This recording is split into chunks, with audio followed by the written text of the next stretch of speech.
পকোড়ি বানাবো। পকোড়ি বানানোর জন্য 4টা আলু ছোট ছোট কেটে নিয়েছি, একটা পেঁয়াজ, 4-5টা কাঁচামরিচ। এবার আলু দিয়ে দিয়েছি বেসন। এবার 1 চামচ মতো ভাজা মশলা দিয়ে দেবো। ভাজা মশলা আর দিয়ে দেবো পেঁয়াজ, কাঁচা মরিচা, স্বাদ মতো লবণ।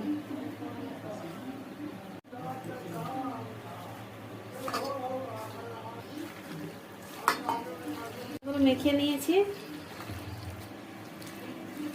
এবার ছেড়ে দেবো।